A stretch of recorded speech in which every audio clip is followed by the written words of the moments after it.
आजचा जो विषय आहे आपला तो आहे शास्त्रोक्त पद्धतीने शेळी पालन.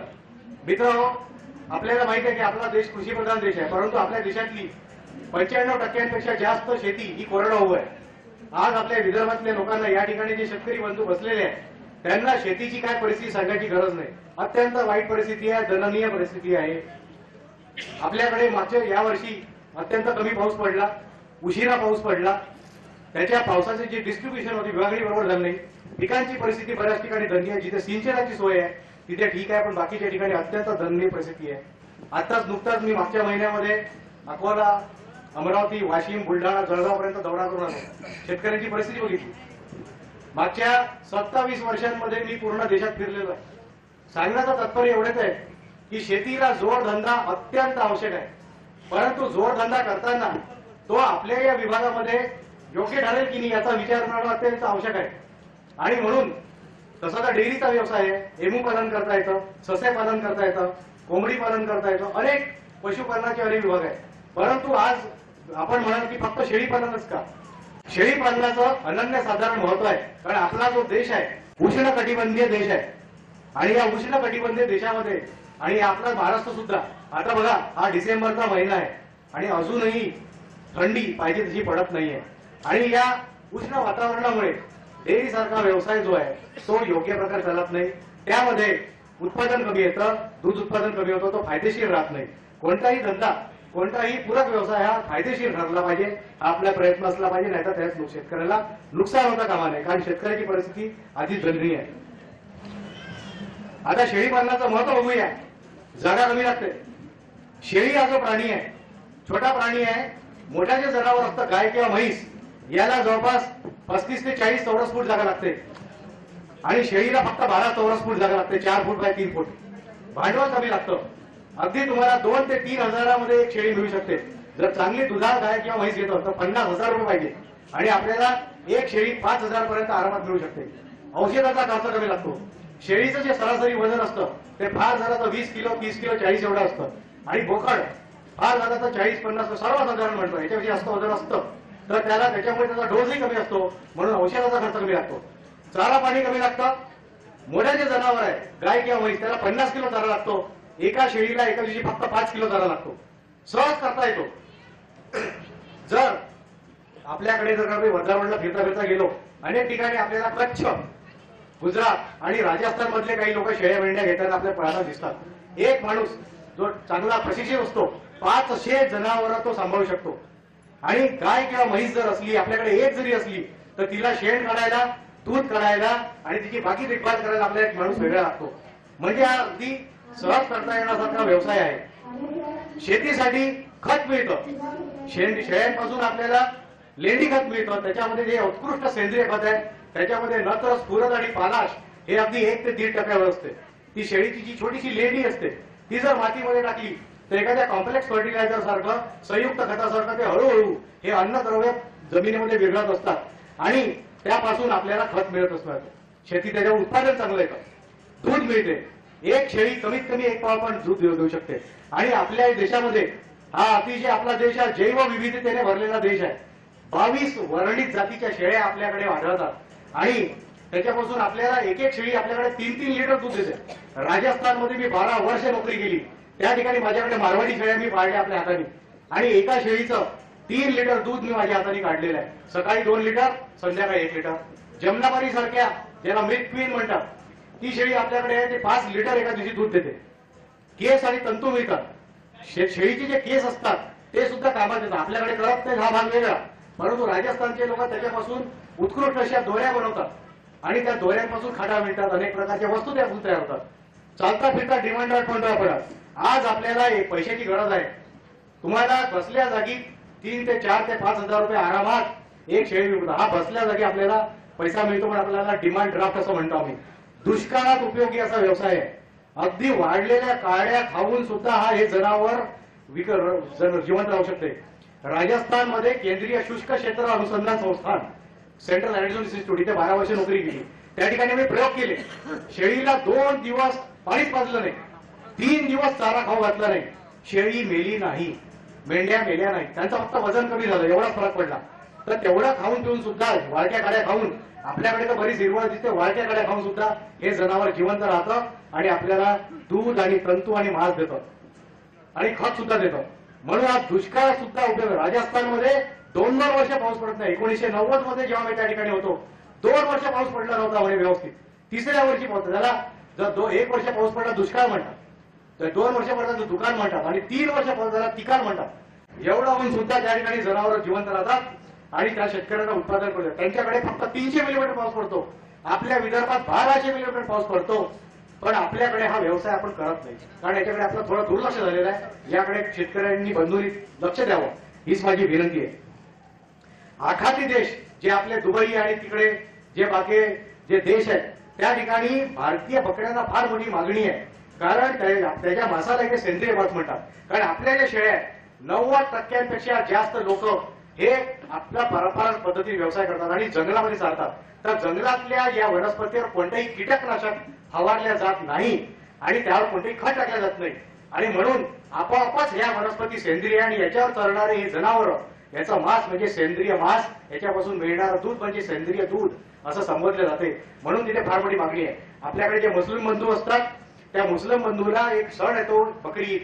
या बकरी ईदला त्यांना कुर्बानीसाठी एक जनावर लागतं, त्याला बकरा, आणि याला कुर्बानी बकरा असं म्हणतात. आणि हा कुर्बानी बकरा जर आपण बनवले तर आपला एक बकरा 50,000 ते 2 लाख 3 लाखाला एक विकला जातो. एक जरी बकरा विकला गेला तर आपल्या पूर्ण वर्षाचा नफा आपल्याला मिळू शकतो आणि म्हणून याला फार मागणी आहे. आता सगळीकडे फ्लॅट कल्चर आहे, तिथे सुद्धा त्याच्या आखाती देशांमध्ये आता फ्लॅट व्हायला लागले. तर याचा तंत्र असं आहे की जेव्हा कुर्बानीसाठी जे जनावर आपल्याला कुर्बानीसाठी किंवा कत्तल करण्यासाठी वापरते, पहिले विकत घेऊन त्याला पाळावं लागतं, त्याला पुत्रावर प्रेम करावं लागतं आणि मग त्याला कुर्बानी द्यावी लागते. तर त्या फ्लॅटमध्ये कसं ठेवणार तो? तिथे लघवी करेल, तिथे लेंड्या टाकेल. म्हणून ते लोक सरळ इथून प्लेन भरभरून विमानाने त्या ठिकाणी जनावर भारतात जातात या बकऱ्या आणि त्या ठिकाणी वीजच्या आधी ते विकत घेतात आणि सरळ कापतात आणि मग त्याला काही भाग वाटतात आणि काय त्याला अशा पद्धतीने त्याची स्टोरी आहे. तर यांचं निर्यात मूल्य अतिशय जास्त आहे. इतकं अनन्यसाधारण महत्व आहे शेळीपालनाचं. खूप काही आहे, परंतु आपल्याला बरंच काही सांगत आपण पुढच्या भागाकडे वळूया. हा, आता शेळ्या ज्या आपल्याकडे पाळल्या जातात त्या मुख्यत्वे करून 3 पद्धतीने पाळल्या जातात. पहिली पद्धत आहे पारंपरिक. या चित्रामध्ये आपण बघता की एक शेळीपालक आपल्या या शेळ्या घेऊन जातात. याच्यावर तुला काय लक्षात येतं की यामध्ये थोडा कोणत्या ह्या अवर्णित शेळ्या, कोणती तर भुऱ्या रंगाची आहे, कोणती काळ्या रंगाची आहे, कोणी पांढऱ्या, सगळ्या मिक्स आहे, रंग वेगवेगळ्या. या वर्णित जात याला अवर्णित जात म्हणतो. यांची जी कार्यक्षमता पण वेगवेगळी, दूध देण्याची क्षमता वेगळी, त्याची पिल्लं देण्याची क्षमता वेगळी, पिल्याचं वजन वेगळं, सगळं वेगवेगळं असतं. तर म्हणून ही पारंपरिक पद्धत. याच्यामध्ये काय करतात, पारंपरिक पद्धत एक्सक्लुसिव्ह पद्धत म्हणजे काय, शेळ्या फक्त चरायला सोडून देतात, संध्याकाळला कोंडून देतात. त्याच्या वेगळ्या त्याच्यामध्ये पुढे ज्या भाषणामध्ये मी सांगणार आहे त्यापैकी कोणतेही त्याचा शास्त्रोक्त पद्धतीने प्रजनन किंवा त्याचा आहार व्यवस्थापन किंवा दुग्ध व्यवस्थापन किंवा आरोग्य व्यवस्थापन किंवा लसीकरण केल्या जात नाही. म्हणून याला पारंपरिक पद्धत म्हणतात. ही पद्धत फायद्याची नाही, कारण याच्यामध्ये शेळी वनमट भटकते आणि तिला चारा मिळत नाही. जंगलं कमी झालेलं आहे, पूर्ण कमी झालेले आहे. जो चारा मिळतो तो निकृष्ट प्रतीचा मिळतो, त्याच्यामध्ये प्रथिनांची कमतरता असते, खनिजांची कमतरता असते आणि असा निकृष्ट प्रतीचा चारा खाऊन त्या शेळीला काही मिळत नाही, विशेष तिचं वजन वाढत नाही. आणि जर काही तिला मिळालं तर त्या चालण्या फिरण्यातच अन्नद्रव्य खर्च होते, तिचं शरीर पुरुष राहते. अशी शेळी फार झालं तर 15 ते 20 किलोची राहते. ती कापल्यानंतर त्याच्यामध्ये मांसाचं आणि हाडाचं प्रमाण फक्त 50-50% म्हणजे फक्त 10 किलो मांस मिळते. तर त्याच्यामुळे या शेळ्यांना काही विशेष अशी किंमत मिळत नाही आणि म्हणून शेळी पालन किफायतशीर होत नाही. तर हे याच्यामधल्या त्रुटी आहे. तर आपण हे आता बंदिस्त शेळी पालन, आता एक नवीन फॅक्ट निघालेलं आहे की शेळ्या बंदिस्त. याच्या सुरुवातीला मी तुम्हाला दाखवलं होतं की ह्या ज्या दाखवत्या ज्या जंगली शेळ्या ह्या मॉर्फोर म्हणतात. तर या मॉर्फोर ज्या शेळ्या आहेत तर या शेळ्यांपासून या शेळ्यांची आपली उत्पत्ती झाली. आज ज्या शेळ्या पाळतो आपण तर या जंगली जनावर आहे, शेळी हा जंगली प्राणी आहे.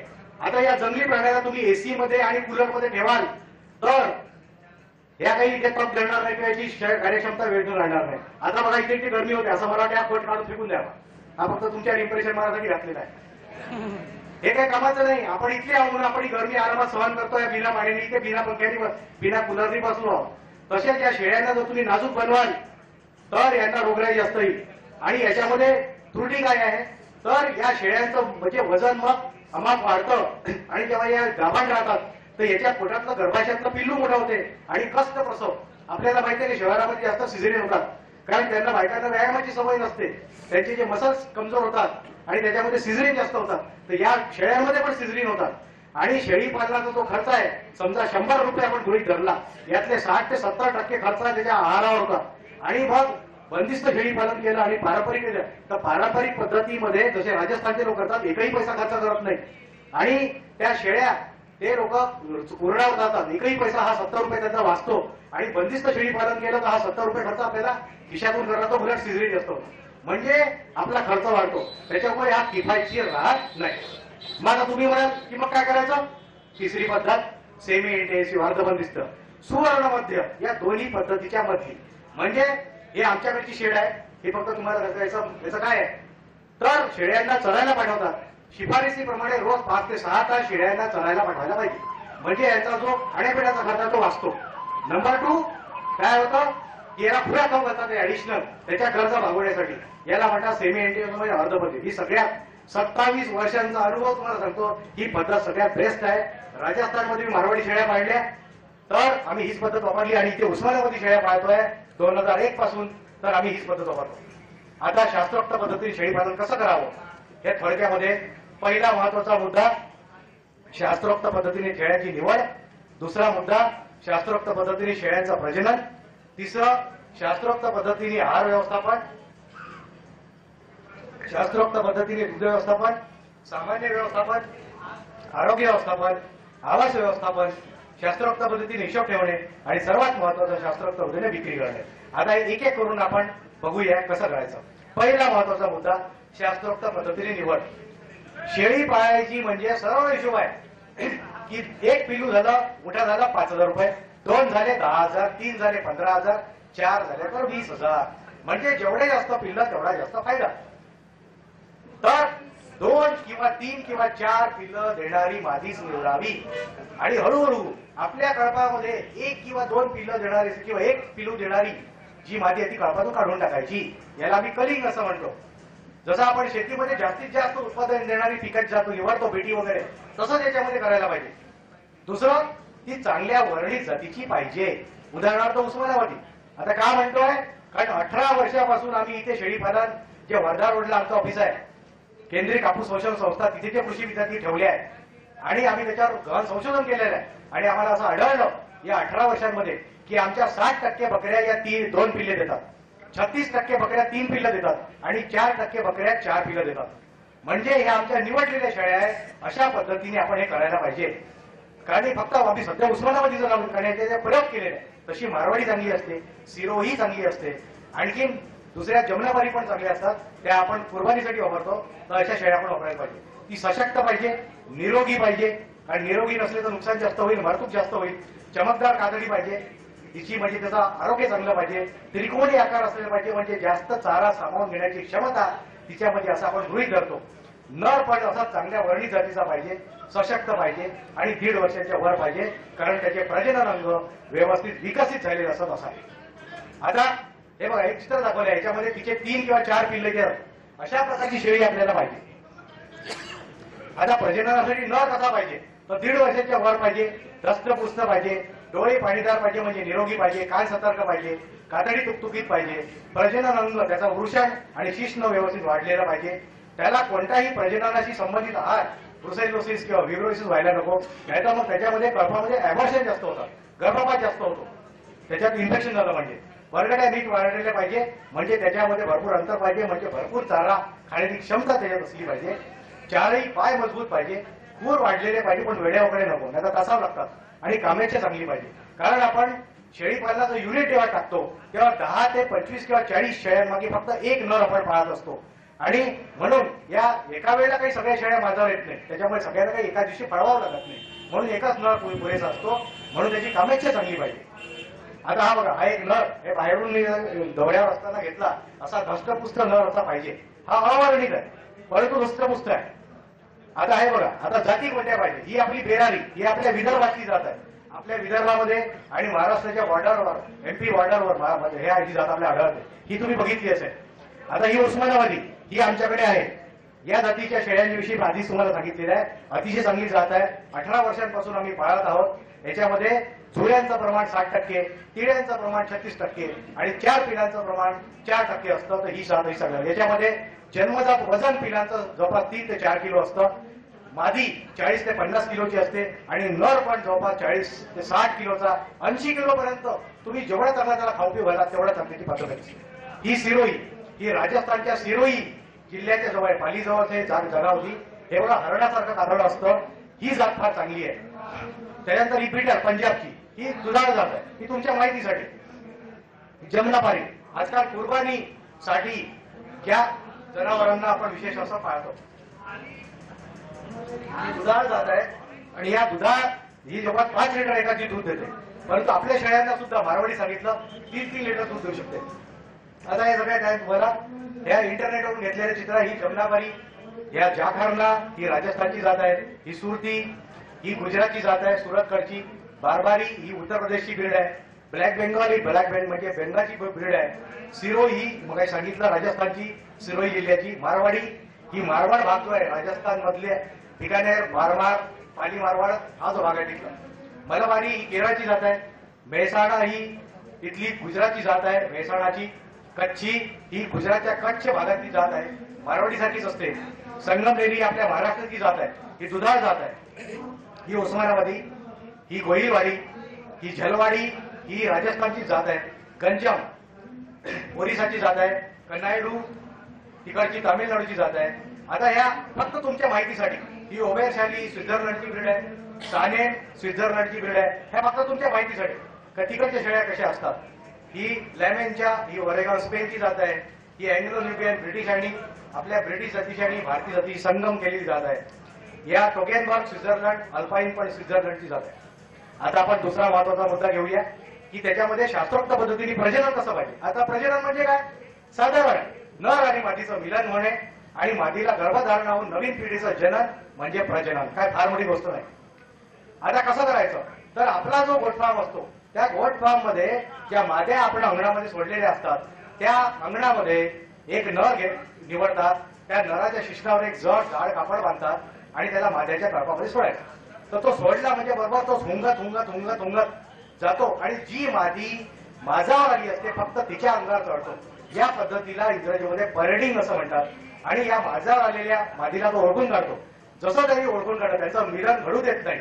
हे मी शास्त्रोक्त पद्धतीच्या प्रजननाविषयी बोलत आहे. तर त्याच्यामध्ये त्याला असं ओळखून आलं म्हणजे मादीच्या मस्तकावर ओळख चिन्ह म्हणून थोडा शेंदूर लावून ठेवायचा आणि मग संध्याकाळी तिला सिद्ध नराकडून फळवून आणायचं. आता सिद्ध नर म्हणजे काय की ज्या नराशी मिलन केल्यानंतर मादीला जास्त पिलं होतात किंवा जो चांगला नर त्याला आपण सिद्ध नर असं म्हणतो आपण. तर त्याच्याकडून असं केलं आणि मग फळवून घ्यायचं. आता परत 21 दिवसांनी दर 19 ते 21 दिवसाला माद्या माझावर येतात. त्या माझावर समजा ती परत आली म्हणजे ती फळली नाही असं समजायचं. आणि जर ती गर्भधारणा जर झाली असली तर ती फळाबाह्य होत नाही.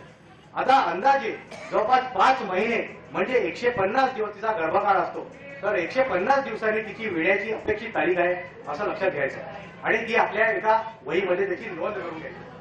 पुढे आता हे नर मादीचं मिलन हे त्या दाखवलेल्या चित्रामध्ये. यानंतर शेळी गर्भवती होते आणि गर्भवती होते गाभण होते आणि ती नंतर 5 महिन्यांनी पिल्याला जन्म देते. जन्मताना त्याचा मजल म्हणजे नाकाचा भाग पहिले बाहेर येतो, समोरच्या खुराचा भाग पहिले बाहेर येतो. हे नॉर्मल पोश्चर आहे, ही त्याची नॉर्मल पद्धती आहे. जर उलट झालं त्याला पण पायाळू म्हणतात, त्यात शेळीला त्रास होतो, कसं कसं होतं. ही नॉर्मल प्रोसिजर होत आहे. त्याच्यामधून बघा तुम्ही की पहिले जाळा बाहेर येतो, त्याचा फुगा बाहेर येतो. त्या फुग्यामधला जे द्रव असतो त्या द्रवाने तो प्रजनन अंग ओलं होतं आणि त्या निसर्ग झाल्यानंतर त्या प्रजनन अंगातून पिल्लू बाहेर येतं. त्याला आपण जननाची प्रक्रिया असं म्हणतो. जन्मल्यानंतर त्या करड्याच्या अंगावर अनेक प्रकारचे आवरण चिकटलेले असतात. नाकातोंडामध्ये ते चिकट असा द्रव असतो, तो काढून टाकणं जरुरी असते कारण त्या करड्याला श्वास घेता येत नाही आणि म्हणून ते आपण काढून टाकायला पाहिजे. त्या करड्याचं अंग स्वच्छ करायचं आणि हे जे आवरण आपल्या हाताला चिकटलेले असतात हे त्या शेळीच्या नाकासमोर धरणे महत्वाचा मुद्दा आहे. हे तिथल्या मी मेंढपाळ लोकांकडून शिकलो राजस्थानच्या. तर तिच्या नाकासमोर हे धरलं म्हणजे त्या तो जो वास आहे आपल्यासाठी शेळीचा वास एकसारखा, परंतु शेळीच्या दृष्टीने तो वास वेगवेगळा असतो. तो वास त्या शेळीच्या स्मरणशक्तीमध्ये बसतो आणि ती आपल्या पिलाला विसरत नाही. आणि मी ज्या वर्णित जातीची गोष्ट केली तर या वर्णित जातीचे समजा 50 पिलं एकसारखे काळ्या रंगाचे जर ती असले, ती शेळी जेव्हा चरून येते ती बरोबर हुंगत हुंगत आपल्या पिलाकडे जाते आणि आपलं पिलू ओळखून काढते आणि ते पिलू विसरून जाईल, पण ती मादी आपल्या पिलाला विसरत नाही. आणि समजा त्या मादीचं ते पिलू तरच त्याला दूध पाजण्याचा लाथ मारते, त्याला हाकलून देते, त्याला पिऊ देत नाही. तर बघा, तर हे या पद्धतीमुळे शक्य होते. म्हणून त्याला आणि मग त्याची नाळ बांधायची असते.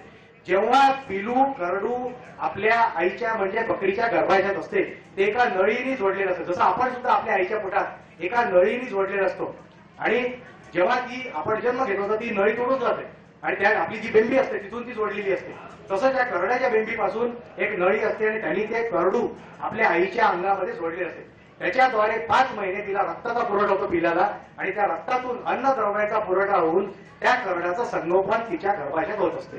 जेव्हा जन्मते शेळी किंवा विते तर ती नळी तुडून जाते, तर त्या नळीला त्याच्या अंगापासून करड्याच्या अंगापासून 1 ते 1.5 इंच अंतरावर एका छोट्याशा दोऱ्याने आयोडीन किंवा टिंक्चर आयोडीन आपल्याकडे असते तर त्याच्यामध्ये बुडवून ती गच्च 2-3 गाठी मारायच्या आणि खालचा भाग स्वच्छ प्लेटने कापून घ्यायचा आणि त्या ठिकाणी 2 ते 3 दिवस आयोडीन किंवा टिंक्चर आयोडीन किंवा डेटॉल त्या ठिकाणी लावायचं.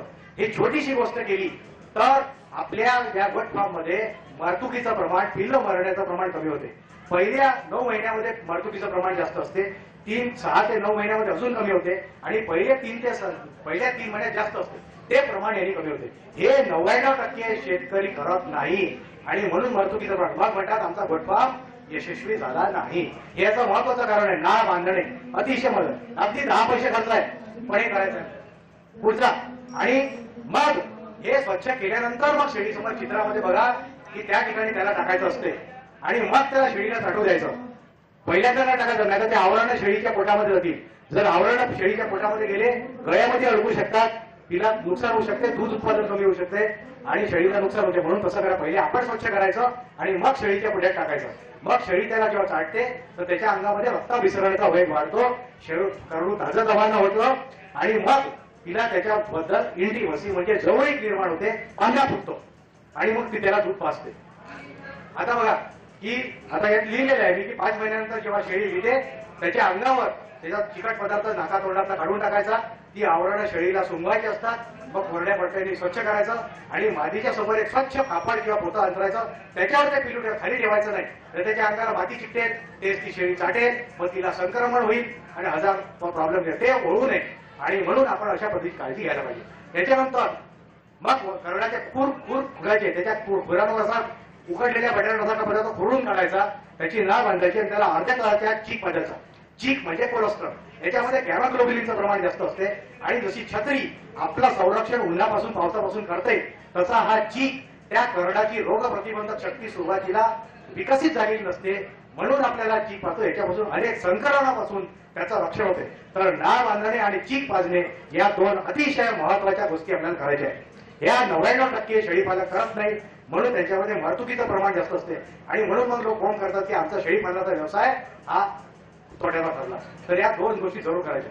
याच्यानंतर मादीला थोड्याशा पाण्यामध्ये गूळ आणि मीठ टाकून ते भाजायचं एक आणि ते इलेक्ट्रोलाइट पावडर सुद्धा भाजू शकतात आणि त्यांनी थोडा ताकवा येतो, थोडी ताकद येते. मग थोडीशी गव्हाची सोजी शिजवून त्यात थोडासा गूळ, चिमूटभर मीठ, चिमूटभर काळं मीठ टाकून त्याला त्या तिला खाऊ घालायचं, म्हणजे तिला शक्ती मिळते. आणि मग करडाला आपल्या पहिल्यांदा जेव्हा करडू जन्माला येते ते लटपटते, त्याला उभं राहता येत नाही, त्याला आपल्या जवळ घेऊन त्या शेळीचा जो थन आहे किंवा भाऊ म्हणतो आपण त्या तोंडात देऊन त्याला दूध पाजायचं आपल्या हाताने, मग ते शिकते. मग आपोआपच त्याला काही पुन्हा त्याची गरज नसते. पुढे जाऊया आपण. हे करडू आपण चित्र दाखवतोय. यानंतर त्या प्रजननयुक्त जो दर असतो त्याच्या आहाराचं व्यवस्थापन कसं करायचं थोडक्यात सांगतो. शेळी हा जो प्राणी आहे कोणताही असो, त्याला झाडपाला, याला ब्राउझर म्हणतो, म्हणजे झाडपाला जास्त आवडतो. गावात खातो तो, परंतु त्याला झाडपाला जास्त आवडतो. बोरी आहे, बाबळी आहे, सिरस आहे, अनेक प्रकारचे वृक्ष आहेत, त्याचा पाला त्याला जास्त आवडतो. आणि एका बकरीला एका दिवशी 5 किलो चारा पाहिजे, त्यातला 4 किलो हिरवा आणि 1 किलो कोरडा चारा आवश्यक आहे. का बरं? कारण की नुसता हिरवा चारा खाऊ घातला तर भगवड लागेल शेळीला, म्हणून कोरडा चारा खाऊ घालणं पण आवश्यक आहे. आणि दुधामध्ये जर नुसता हिरवा चारा खातो दूध वाढेल, परंतु मलाईचं प्रमाण कमी होईल, म्हणून मलाईचं प्रमाण दुधामध्ये चांगलं राहतं कोरड्या चारामुळे. पण कोरडा चारा पण 1 किलो खाऊ घालणं आवश्यक आहे. याच्यानंतर खुराक खाऊ घालणं आवश्यक आहे. आता खुराक म्हणजे काय? इथे पडद्यावर लिहिलेलं आहे की एक प्रकारचं मिश्रण असतं, याच्यामध्ये भरडलेलं धान्य, याचे अनेक फॉर्म्युला आहेत, त्यातला एक फॉर्म्युला दिलेला आहे. 38 किलो धान्य जवळपास, डाळीची चुवडी जवळपास 20 किलो, धान्याचा कोंडा 20 किलो, एक कोणती पण असो भुईमुगाची असो किंवा तिळाची असो कोणती पण 20 किलो, साधा मीठ 1 किलो आणि खनिज मिश्रण 1 किलो असं 100 किलो मिश्रण तयार करून ठेवायचं. आणि यातलं किती खाऊ घालायचं शेळीला, तर जर मोठी शेळी असली तर जवळपास 350 ते 500 ग्रॅम, पण जर तिला 2 पिल्लं असले तर 100-200 ग्रॅम जास्त, आणि 3 पिल्ले असले तर 750 ग्रॅम तिला खुराक आपण खाऊ घालला पाहिजे. तिला दूध द्यायचं असते, तर दूध बनणार कुठून? दूध हे रक्तापासून बनते आणि रक्त बनते चाऱ्यापासून, म्हणून तिला भरपूर प्रमाणात चारा खाऊ घालणं आवश्यक आहे. तर याच्या व्यतिरिक्त या नराला 100 ते 150 ग्रॅम मोड आलेलं धान्य आपल्याला खाऊ घालायचे. त्यामध्ये व्हिटॅमिन ई आणि के असते, त्याच्यामुळे त्याची प्रजनन क्षमता, लैंगिक क्षमता टिकून राहते आणि त्याला जवळपास 25 ते 40 शेळ्या सांभाळायच्या आहे, म्हणून त्याची प्रजनन क्षमता, लैंगिक क्षमता टिकाऊसाठी आपल्याला त्याला हे मोड आलेलं धान्य खाऊ घालायचं. पुढे कर्णांसाठी खुराक मिश्रण: मका किंवा ओट 25 भाग, शेंगदाण्याची ढेप 30 भाग, गव्हाचा कोंडा 17 भाग, ऊसाची मळी 5 भाग, साधं मीठ 1 भाग, व्हिटॅमिन मिश्रण त्यामध्ये पण 100 किलोला जवळपास 20 ग्रॅम टाकायचं आणि त्यांना 125 ग्रॅम म्हणजे अर्धा पाव खुराकला खाऊ घालायचा आहे. आता आहार व्यवस्थापन तुम्हाला ऑलरेडी मी सांगितलेलं आहे, ते त्या ठिकाणी आपल्याला करायचं आहे. आता या शेळ्या बघा, शेळ्यांना आज अशा बाजारू प्राणी आहे, खाली पडलेला अजिबात आवडत नाही, सोनं टाका खाणार नाही त्यांना, म्हणून जो भागा आहे तो, कारण की जेव्हा सकाळी आपण शेळ्या चारायला पाठवतो आणि दुपारी जेव्हा चरून येतात, बरेच लोक संध्याकाळी चारायला पाठवत नाही, मग दिवसाची 24 तास मग शेळीचं पोषण बरोबर होत नाही, वजन बरोबर भरत नाही, म्हणून जेव्हा चरून आणल्यानंतर झाडाच्या फांद्या, बाभूळ किंवा बोरी किंवा सिरस किंवा गिरीपुष्प किंवा हेटी या फांद्या कापून आणायच्या आणि एका ठिकाणी टांगून ठेवायच्या आणि शेळ्या अशा प्रकारच्या वरपाडून खातात. खुराक ह्या आमच्याकडचा फोटो आहे, आमच्याकडे जे उस्मानाबाद आहे या जरा खुराक खाऊ घालतोय आम्ही त्यांना. आता या शास्त्रोक्त पद्धतीने आवास व्यवस्थापन कसं पाहिजे. आता राजस्थानमध्ये बघा, ते नुसत्या काठ्यांचे कुंपण घालतात, ठेवून देतात, पण तिथे फक्त 300 मिलीमीटर पाऊस पडतो, आपल्याकडे 1200 मिलीमीटर पाऊस पडतो. तर पावसापासून त्यांचं संरक्षण करणं आवश्यक आहे, कारण त्यांना ओल आवडत नाही आणि ओल झाल्यामुळे त्यांना फुरीचा रोग होतो, अनेक प्रकारचे रोग होतात. म्हणून त्यांना साध्याचा गोठा, काही असा सिमेंट कॉन्क्रीटचा गोठा नको, साधी झोपडी, गवताची झोपडी पण चालते, गवताचं छप्पर असलेली आणि मातीच्या भिंती असलेली, आणि त्याच्यामध्ये फक्त 10 शेळ्या आणि 1 बोकड, अशा पद्धतीने छोट्या प्रमाणावर हा व्यवसाय आपण सुरू करू शकतो. तर गोठा उंचावर पाहिजे, हवेशीर पाहिजे, प्रकाशमान पाहिजे, कोरडा पाहिजे, कारण त्याला ओल आवडत नाही, ओल सहन होत नाही, खुरी होते. उन्हाळ्यात थंड पाहिजे आणि हिवाळ्यात उबदार पाहिजे. तर साधं सांगितलं, त्याला फक्त गवता छप्पर टाकलं की तुमचा गोठा खंडारात. एका शेळीला गोठ्यामध्ये 12 चौरस फूट जागा पाहिजे, म्हणजे 100 शेळ्या पाहिल्या तर 1200 चौरस फुटाची शेड आपल्याला पुरेशी आहे. आणि अंगणामध्ये मात्र 14 चौरस फूट म्हणजे 1400 स्क्वेअर फुटाची शेड आपण करायला पाहिजे. यानंतर गोठ्याच्या समोरची भिंत फक्त 4 फूट उंच आणि बाजूच्या भिंती 15 फूट उंच पाहिजे आणि टोकाला 12 फूट उंच पाहिजे. छत कवेलं चुका ऍडजस्ट असतं पाहिजे, टिनाचं नको, कारण ते गरम होतं. आपल्याकडे तसंच उष्ण भाग आहे, त्याच्यामुळे त्यांना गरमी जास्त सहन होत नाही, ते चालू बरोबर नाही तसं ते. आणि फरशी मुरूम टाकलेली पाहिजे, त्याला धुमस करून घ्यायचं, त्याच्यामध्ये मूत्र सोकलं जातं आणि ते आपल्याला चालतं. गोठ्याला लागून जाळीचं कुंपण असलेलं प्रांगण पाहिजे, एखादं घर तर सावलीचं झाड पाहिजे, आणि शेळ्यांना मुक्त गोठा आवडतो, त्यांना पाहिजे तसं बसू द्यावं. आणि बाहेर एक छोटीशी पाण्याची टाकी, एखादा ड्रम कापून ठेवून द्यायचा, त्या ठिकाणी त्यांना एका शेळीला एका दिवशी 1 लिटर पाणी पुष्कळ असतं, 4 लिटर पुष्कळ जातं आणि एवढा त्यांना पाणी त्यात होऊन जातं. त्यानंतर त्यांचं सामान्य व्यवस्थापन. आता व्यवस्थापन म्हणजे काय? शेतकऱ्याच्या भाषेमध्ये आपल्याकडे जे काही स्त्रोत आहे, लेबर आहे किंवा आपल्याकडे वीज आहे किंवा चारा आहे, तेवढा वापरून कमीत कमी खर्चामध्ये जास्तीत जास्त उत्पादन कसं म्हणजे व्यवस्थापन. काय फार मोठी गोष्ट नाही. वेळेवर करायचं, वेळेवर दूध काढायचं, त्यांचं रोज निरीक्षण करायचं, कोणाला काट्या जर लागला असेल तर काट्या काढायचा, मलमपट्टी करायची, त्यांना जर सुस्त असेल तर व्हेटरनरी डॉक्टरकडे घेऊन जायचं, इंजेक्शन लावून आणायचं. एक शेळीचं बिल तर आपला 5000 नुकसान होते, त्याच्यापेक्षा डॉक्टरला 100 रुपयाची नोट दिली आपल्याला भाग नाही. आपली शेळी 5000ची आहे कमीत कमी, हे लक्षात घ्यावं. खरारा करायचा, खरारा करायचा म्हणजे त्याच्या अंगावर ब्रश फिरवायचा. त्याच्यामुळे काय होतं की त्याच्या अंगात रुधिराभिसरण वाढते, अंगातले लूज केस निघून जातात, अंगावरचे काही गोष्टी रुमाच्या निघून जातात. हा बिना पैशाचा उपाय.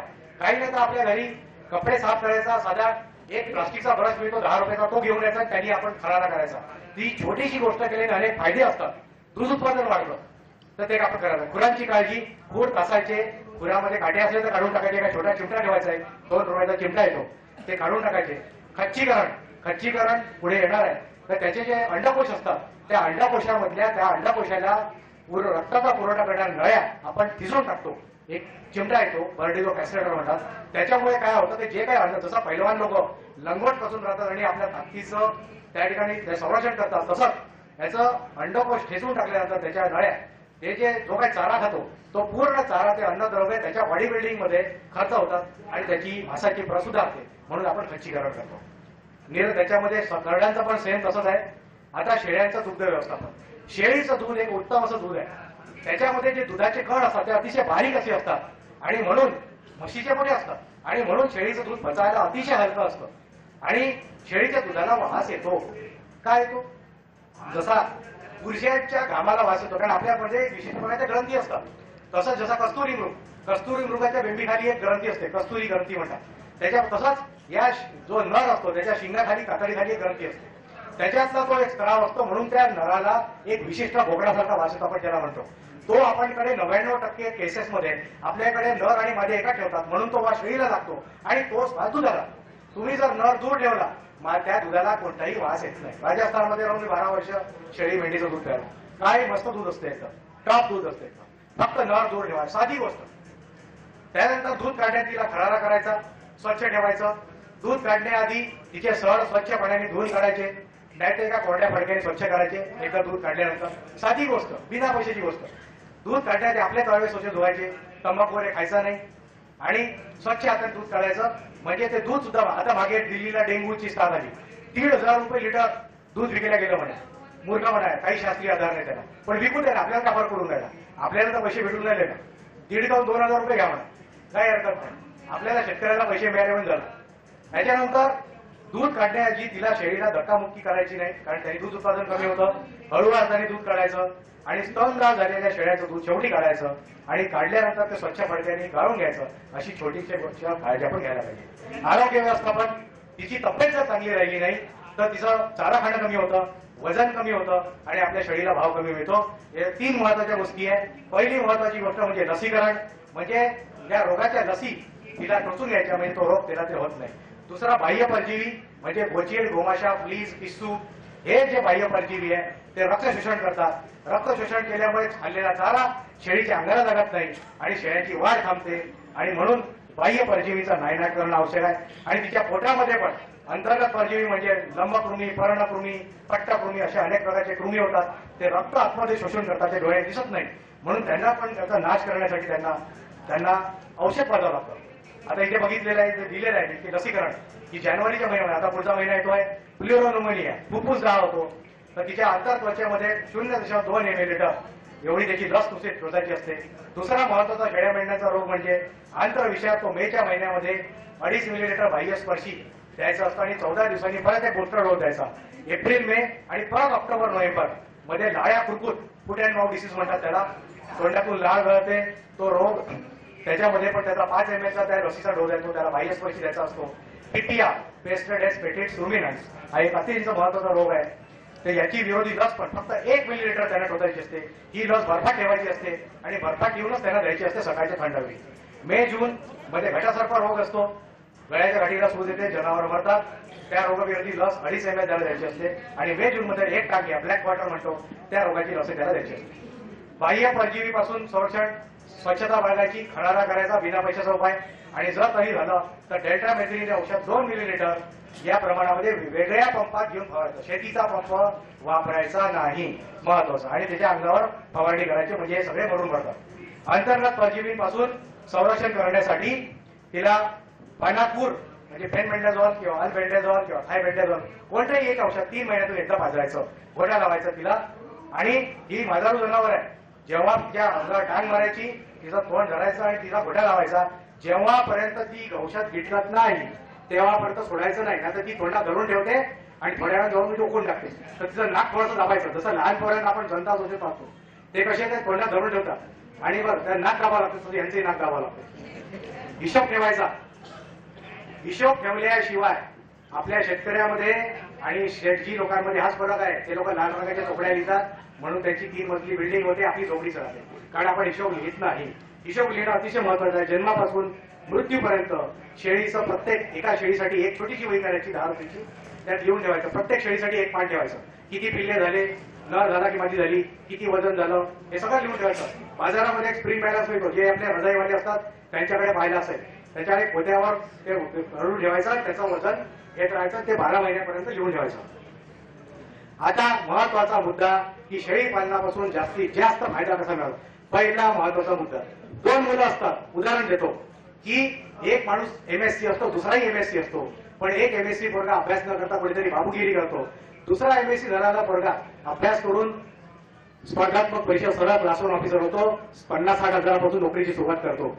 बस उदाहरण तुमच्या समोर उभा आहे. तर अशी सुरुवात करायची. आपला बकरा तिचं लग्न मोठ्या घरी लावायचं, कुर्बानी बकरा म्हणून विकायचं.